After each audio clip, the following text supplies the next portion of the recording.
fuudhu guyyaa sana garuu waan waamaniif uffata sana keessatti irraanfadha jedhetaniin harka koodhaan akkasitti dhaqetanii maashinii uffatamee jechuudha. Laawundarii jechuudha. Laawundarii waggaa 2-3 itti miicatoo akka kanaan godhee jechuudha harka koo. Akkamitti akkas godhee jettu baay'een keessanii laawundarii yeroo uffata gogsuu barbaannu sakkitti keessatti itti qaraanneetu bishaan itti bannee amma bishaan ga'u itti irraa cufnee booda immoo ofiisaa cuunfaa sanaa booddeetti cufna ofiisaa of cufamitiire inni sun garuu ofiisaa of cufeeyyuu takkan dhaabatu jedhee jechuudha. Yeroo hundumaa banii tursiisee booda kan yeroo ni dhaabatu uffata keessaan fuudhu guyyaa sana garuu waan waamaniif uffata sana keessatti irraanfadha jedhetaniin harka koodhaan akkasitti dhaqetanii bakka kana qabuun naqee yeroo sana baay'ee hodhee jira. Nama harka fuunee hordoftoota koo nagaa isiniif haa ta'u akkam jirtu nagaa keessanii nagaa rabbiin haa galatu. Egaa obboloota koo obboleettiin keenya akkuma keenya gola namaa keessa kan hojjettu maqaadhaan barbaadu jechuudha. Jarri kun biraa otoo jiran hojjechaa jira. Kinoo harki ishee irraa citee jira akka kanatti maashina uffataatiin jechuudha. Kanaafiyyuu obboleettii kana yaada ishee hundumayyuu jechuudha sagalee ishee amma dhumaatti dhaggeeffadhaatu isinillee irraa baradhaa isiniin jira obboloota koo miidhamni kun akka isinirra hin geenye akkasuma immoo fayyaa keessan baatanii qaama miidhamaadhaanii gara maatii keessanitti akka hin deebinee fi adaraa keessan isiniin jira yeroo hundumayyuu jechuudha of eeggannoo taasisaa hojii hojjettan keessatti fayyaan keessanii qabeenya yookiis immoo maallaqa argannu kanarra hin caala waan ta'eef maallaqa kanan qaama keenya yookiis fayyaa keenya deebisuutii hin dandeenyu micayyoo kana rabbiin baga ishii baasee lubbuu ishii dhugaa rabbii harki ishii namatti dhagahama garuu lubbuu ishii ba'uun immoo waan tokko isiniin jira. Egaa viidiyoo kana laayik sheer gochuudha warra kan qaqqabsiisaadha isiniin jira of eeggannoo akka taasisanii fi akkasumallee haara kan dhuftanii nooraa baga nagaan dhuftanii anaa dhufu isiniin jedheera baga maatii keenyatti dabalamtanii isiniin jechaatti jalqabaa kaasanii hanga hammaatti kan na jajjabeessaa turtan hundi keessaniyyuu galatoomaa ulfaadha isiniin jedha gara itti isa aanutti darbina. Dhaqi bakka baay'ee na dhukkubee fooxaadhaan qabadhee dhiinni koo baay'ee garmalee dhangala'aa nan iyyee nan na'ee kana keessa bakka ofii wallaalee sanaa booddee jechuudha. Achi booddee mana marfee nageessanii isayyuu ganaa isheen bilbiltee guyyaansa guyyaa arafaadha. Isheen ba'uuf ariifatti inni immoo ganama baheera silaa guyyaa arafaa isaanii guyyaa ayyaana isaanii mandararra deemaniitu nama dubbisu kun bara 2012 kan na mudate guyyaa arafaarra jechuudha bara 2010 isaan beeku torbaffaa 8ffaa ta'u akkasidha waan kana keessaatidha. Achi booddee yeroon si yeroo koronaa yeroo hamaa ture kan namni harka kun kuchisiisee yeroo hamaa waan ta'eef koronaan jirudha.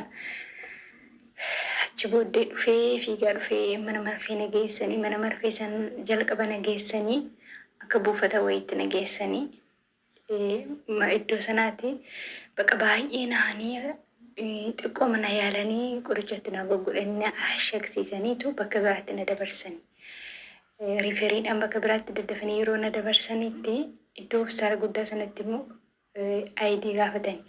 Ani waggaa 2-3 fixeera. ID dhiigan kennee malee hin farramne waraqaan hojjetamee naan baane. Achi booddee gaafa jedha ID gaafatan ID'n kun baane ID isa gaafatanii na ID mucaasaatiitti agarsiise. Anaaf mucaansaa samaa'iif migiriidha. Sobuun baay'ee hamaadha ture. Sobuu dhiiseera ta'ee gaarii ture. Achi booddee isaan baay'ee beekamanii sana booddee nan hojjechiisa jedhee searchii godhaniitu hammam akka fixe isa adabanii sana booddee na yaalanii baay'ee aare animaan balleessaan qabu baay'ee aare bakka baasii guddaa sababa baasii baay'ee aare. Achi booddee guyyaa sana guutuu akka kanaatti akka sarkachaa oolee dhukkubsachaa oolee akkasitti na yaalanii sana booddee iddoo sanatti na ashaganii iddoo kanatti immoo ashagii sana hiikanii marfee naa kennanii qoricha liqimsiisanii sana booddee na haadhochanii marfee wayiidhaan asii gadi irratti qabsiisan asii gadi akka qubni sun walitti deebi'ee fayyuuf asii gadi marfeedhaan wal qabsiisanii hodhaniitu na ashaganii qorichatti godhanii jechuudha. Sana booddee akka kanaatti na ashaganii jeessuudhaan immoo akkas ol qabanii hidhaniitu halkan nan gale. Gizee sana bakka koronaan baay'ee cimaadha wanta ta'eef isaan baay'ee sodaatu cirumaan jaallatanii bakka mana yaalaa sana keessa akka koo kan miidhamee dhufee meeqa iyyuu baay'eetu jira bakka saraatanyaa Paakistaanii hidhatee hin beeku zeegaasa baay'ee iyya bakka sa'aatii sanatti lubbuunsa darbe bakka maaloo yaa waaqayyo hin boqoteen jedhe keessa goote jechuudha. Duuni koo boqonnaadha yeroo tokko tokko baay'ee mana dhukkube baay'ee mana cinqamee namatti madhuun qabu garatti dubbadhuun qabu bakka. Baay'ee macinqame waan godhu dhabe sa'aatii sanatti tondu baay'een jaalladhaan tun garuu waaqayyo guyyaa isaa malee lubbuun balleessu achi halkan sana nan galee halkan sana akkuma isaatti rafee bulee ganama baay'eetu natti ulfaatu bakka akkan hojii hojjechuu qabu natti hime ganama kee hojiin jalqabee bakka akkuma kuna dhukkuba kanaan baay'ee natti cimee baay'ee mana dhukkuba. Bakka baay'ee nama dhukkuba bakka foon namaatu namarraa cite hin cite bakka baay'ee mana dhukkube qorichi yeroo qorichi nama obsa namaaf kennu jira qorichi namaa kennan sabriisa jedhan isaan rabootaan jechuudha. Xiqqooshee sabriisa namaaf taasisa jedhanii namaaf kennan yeroo hadochaan sunarraa ka'u jechuudha. Baay'ee na dhukkuba ture. Atoma kanan jedhu deebisiif dhimmoottiin jedhaniiru isaan nan geessini qorichumaan naa ajajame sana liqimsinaan jedhanii mana marfee koronaan nu qabatanii baay'ee bakkanaan cannaqame sana booddee achiiti baay'ee mana dhukkubaan godhanyu tokkotti himuudhaan naanni madhee wasaappiidhaan malee wasaappii waayifaa hin qabnu akka carraatee mana haadha isaa jira malee waayifaa mana keenya hin jiru nyaanni mana keenyatti nu hojjetamu nan qulqulleessa daa'imman eegaa namni cinaan tokkosa. Kanuma hojiin koo ture.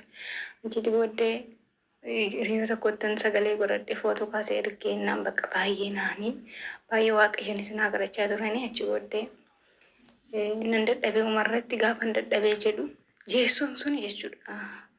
Bakka bishaan godhachaa fa'aa dhufee yeroon qodaa dhiqu yeroon qulqulleessu bishaan bakka na tuttuqe bakka baay'ee madaa dhufe isa qoruu malu madaa dhufe sana booddee achi bakka nan dadhabee hojii ammas goddanyo tokkotti madhennaan ani hin beeku eenyummaa isaanii garuu baay'ee na gargaaranii ijoolleen baay'ee na gargaaranii achi imbaasiitti bilbilanii gaafa imbaasiitti bilbilanii imbaasiinii bilbileetu fidiittiin jedhee mucaa akkasii balaan akkasii irra gahee jiraannaan isaan maal jedhu insin kunni insin miine ofii keetiin of miitinaan jedhu namni jaallateetu akkuma fittiin fidatu namni jaallateetu ofiin kutu bakka baay'een natti dhagahama ofii keetiin akkas gogotinaan jedhe namichi ishee matullee xiqqoo ishee homaa miti bakka naan jettee na jajjabeessiti malee bakka inni baay'ee mahammaata bakka baay'ee mahammaadha damoo sammuu ji'a ji'aan naallatanii bakka baay'ee na rakkisa damoo sana laachuu irratti illee baay'ee na rakkisa waayifaayi gahaan qabu baay'ee rakkadha utoo koronaan hin jiru ta'e mana sana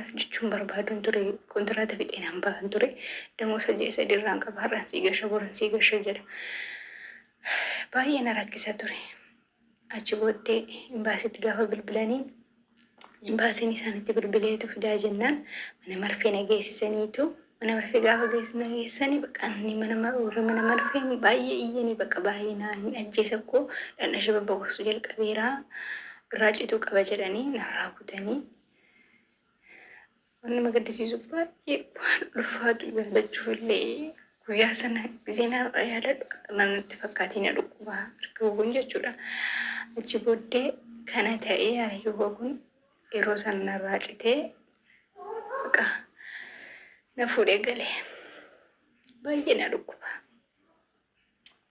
Na fuudhanii galanii walakkoosii fixa jennaan daqiiqanaan kaanii bakka mana marfee keessa na fuudhanii galuu hin jaallatanii mana marfeetu yeroo sana koronaan nama ajjeesa asiif achi namni hin du'a hospitaala guddaadha bakka koronaan baay'ee nama fixa ture yeroo sana achi booddee fuudhanii galanii ammas baay'ee natti hammaatee naaf fayyuu didee nan dadhabee bakka amma har'aatti harki kun badaanaaf hin hojjetu bakka qodaa fana gadhisiise gaafa itti qabachuudha. Dadhabaan gufama jechuudha.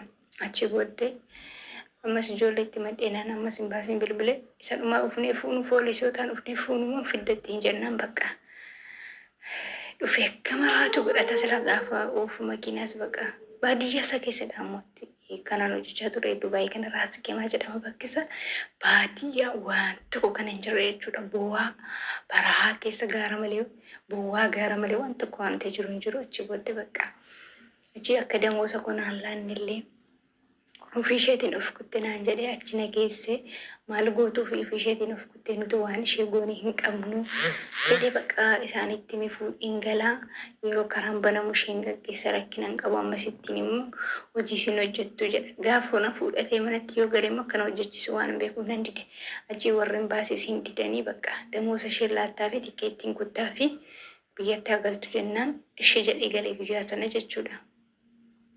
Achitti booddee ishee galee birrii kun naaf hin laatu waraqata kun sirreessisiisee naaf hin laatu baay'ee na rakkise. Achi booddeen kasasii ndaamuu hamma kanaa yoo akkam miidhamte mana isaatti dhaqqabdannaan hin kasasuu hin jedheeni imbaasii sana keessatti immoo bakka wanta kana hin jedhamnetu jira bakka wanta namatti hin tolle hedduutu jira. Bakka yeroo baay'ee gidiraa hedduun dabarsee warra imbaasii keessaallee mana yaala nageessanii irra deddeebisaniitu bakka baay'ee na gargaaranii baay'eellee akka yaalamu godhanii garuu baay'ee rakkisaa ture yeroon suni achi booddee imbaasii karaa imbaasii irraanii yeroo tokko tikkeettiin hin cita akka carraa jechuudha. Akka naannaa ji'a sadii imbaasii sana keessa ture. Turtiin imbaasii keessan ture garuu baay'ee ulfaataa ture.